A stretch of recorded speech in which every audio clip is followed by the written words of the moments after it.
Bonjour, je m'appelle Fred et je suis passionné de sport de glisse et d'activités outdoor. Et mon travail c'était ça, c'était de découvrir de nouveaux territoires et d'amener les gens à la découverte de la nature avec des activités appropriées au plus près des milieux naturels. Je vous amène sur une rivière tout proche du bassin d'Arcachon, particulièrement sauvage, particulièrement tranquille. Alors l'approche est un peu sportive, mais ça se mérite, les coins tranquilles évidemment. Et puis on va partir au fil de l'eau. Et vous allez voir que c'est un coin bien sympa. Là on se retrouve tout seul sur une rivière. En fait c'est une rivière qui est sous l'influence de la marée. Niveau d'eau sur la rivière monte ou descend à l'identique des marées sur le bassin d'Arcachon.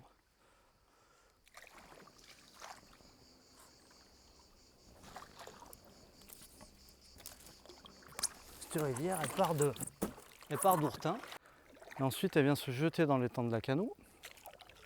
Et elle continue son chemin pour finir dans le bassin d'Arcachon, dans ce qu'on appelle les prés salés d'Arès. Donc les prés salés, en fait, c'est une zone de basse végétation qui est inondée à chaque marée haute par les eaux du bassin.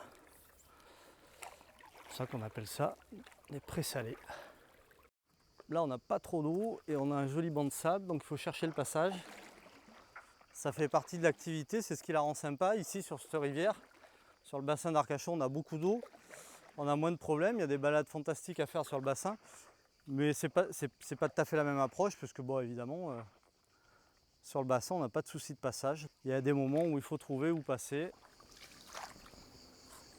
Du coup, faut faire attention, il faut tout le temps changer sa trajectoire et y aller doucement pour prendre le temps d'analyser ce qu'il y a dessous.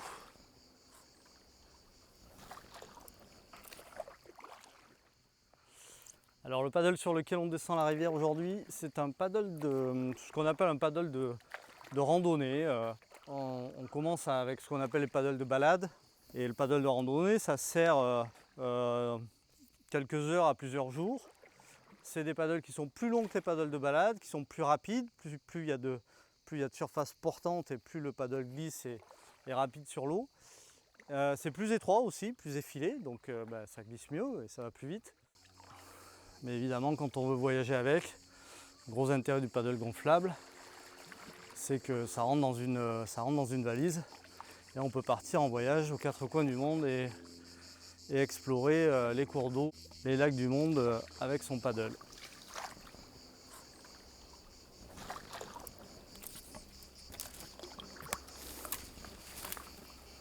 Et plus ça prend des aspects de rivière sauvage, petite Amazonie.